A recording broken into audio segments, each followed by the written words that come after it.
ইসলামের পবিত্র ধর্মগ্রন্থ কোরআন শরীফ যে পৃথিবীর কোনো মানুষের রচনা নয়, এটি বিশ্ব ব্রহ্মাণ্ডের সৃষ্টিকর্তার কিতাব। তার প্রমাণ সে কোরআন শরীফ নিজেই।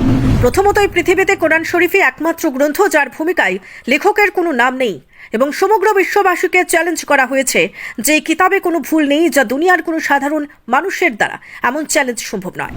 দ্বিতীয়ত 1400 বছর পূর্বের নাজিল হওয়া কোরআন শরীফে মহাকাশ, সাগর এবং মহাসাগরের যে বেশ কয়েকটি আয়াতে তথ্য রয়েছে তা আজ বর্তমান আধুনিক বৈজ্ঞানিক ব্যাখ্যায় সত্য প্রমাণিত হচ্ছে।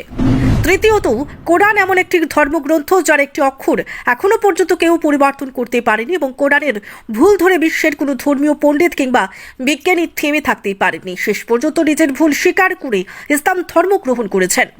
আবার অন্যদিকে এই পৃথিবীতে এই কোরআন শরীফ একমাত্র ধর্মগ্রন্থ যেটির হাজার হাজার মুখস্থকারী হাফেজ রয়েছেন। কেউ যদি বিশ্বের সমগ্র কোরআন নদীতে ছুঁড়ে ফেলে দেন, তারপরও পরের দিন আবার এই হাফিজদের হৃদয় থেকে লক্ষ লক্ষ কোরআন শরীফ ছাপা হয়ে যাবে। ইসলাম ধর্মের পবিত্র ধর্মগ্রন্থ কোরআন শরীফ পৃথিবীর মধ্যে এমন একটি গ্রন্থ যার কোনো ভুল এখনো পর্যন্ত কেউ বের করতে পারেনি।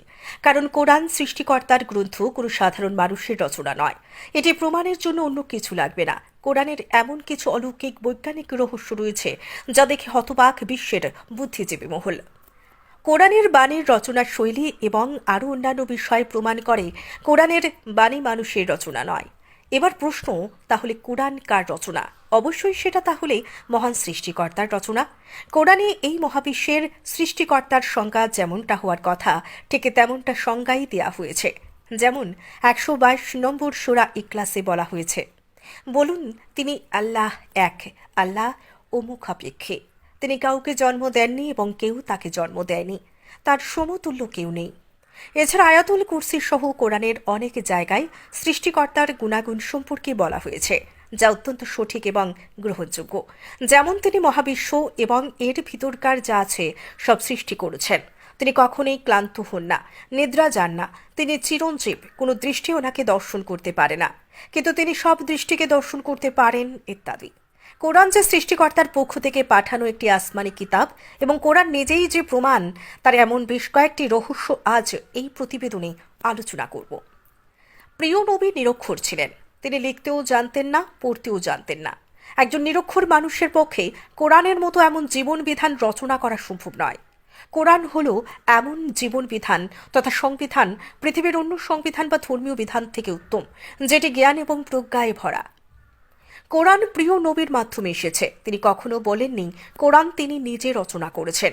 তিনি সর্বদা বলতেন যে কোরআনের বাণী সর্বই সৃষ্টিকর্তার পক্ষ থেকে আসা, যা ওনার উপর নাজিল হয় এবং তিনি তার অনুসারীদের তা লিখে রাখতে এবং মুখস্থ করে রাখতে বলতেন। কোরআন লিখে ও মুখস্থ করে রাখা হতো। কোরআন পড়লেই বোঝা যায় কোরআন রচনা শৈলী এবং বৈশিষ্ট্য। মানুষের লেখার রচনা শৈলীর মধ্যে রাত দিন পার্থক্য রয়েছে। কোরআনের শব্দ ও বাক্য অনেক প্রজ্ঞাপূর্ণ, যার ব্যাখ্যা অনেক বড় হয়। কোরআনে আছে অনেক উঁচু মানের ব্যাকরণ। কোরআনে আছে নানান রকমের গণিতের সিকোয়েন্সের সমাহার। প্রিয় নবীর ওপর যখনই সৃষ্টিকর্তার পক্ষ থেকে কোরআনের যে বাণী আসতো তা তিনি একবার বলতেন এবং সেই বাণী ছিল ফাইনাল। তার উপর আর কোনো কাটাছেঁড়া বা সংশোধন করা হয়নি। কিন্তু পৃথিবীর এমন কোনো পুস্তক বা সংবিধান পাওয়া যাবে না যেসব পুস্তক বা সংবিধান রচনা করতে গিয়ে কাটাছেঁড়া বা সংশোধন করতে শব্দের পর শব্দ, বাক্যের পর বাক্য বদলাতে হয়নি।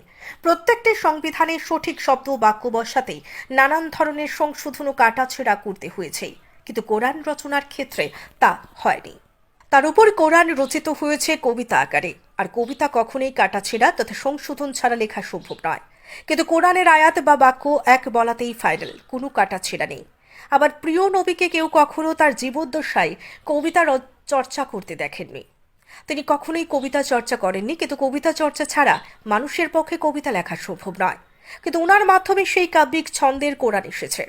অপরদিকে কোরআন এমন কিছু বৈজ্ঞানিক আয়াত আছে যা বর্তমান বিজ্ঞানের আবিষ্কারের সাথে মিলে যায়, অথচ কোরআন রচিত হয়েছে প্রায় 1450 বছর আগে। পৃথিবীতে কোরআন একটা ব্যতিক্রম বই, যা লক্ষ লক্ষ মানুষ মুখস্থ করে রাখে এবং অধিকাংশ মুসলিমই কম বেশি কোরআনের আয়াত মুখস্থ রাখে। কিন্তু অন্য কোনো পুস্তক মানুষ এভাবে সম্পূর্ণ মুখস্থ করে রাখে না, হোক সেটা অন্য ধর্মীয় অথবা সাধারণ পুস্তক। পৃথিবীতে কোরআনই হলো এমন এক পুস্তক যার সমস্ত কপি ধ্বংস করে ফেলেও তা পুনরায় পৃথিবীতে ফিরে আসবে শুধুমাত্র কোরআন হাফেজের মাধ্যমে। কিন্তু অন্য কোনো পুস্তক যদি সম্পূর্ণ রূপে ধ্বংস করে ফেলা হয় তাহলে ওই পুস্তকে সম্পূর্ণ কখনোই ফিরে আসবে না। কোরআনই হলো একমাত্র সংবিধান যার দ্বারা পৃথিবীতে প্রায় অর্ধ পৃথিবী অনেক লম্বা সময় শাসিত হয়েছে। মানুষের রচিত সংবিধান দ্বারা এই পর্যন্ত কখনোই এত বড় লম্বা শাসন হয়নি এবং হবেও না। অর্থাৎ প্রিয় নবী যদি নিজেই কোরআন রচনা করতেন তাহলে তা দিয়ে লম্বা শাসন তো দূরের কথা, সাধারণ শিক্ষিত মানুষের রচিত সংবিধান সমান ও রাজত্ব করা সম্ভব হতো না, কারণ তিনি লিখতে পড়তে জানতেন না। কোরআনই হলো একমাত্র পুস্তক যার আয়াত পৃথিবীর কোথাও না কোথাও কারো না কারোর দ্বারা সর্বদাই উচ্চারিত হতেই থাকে, কখনোই থামে না।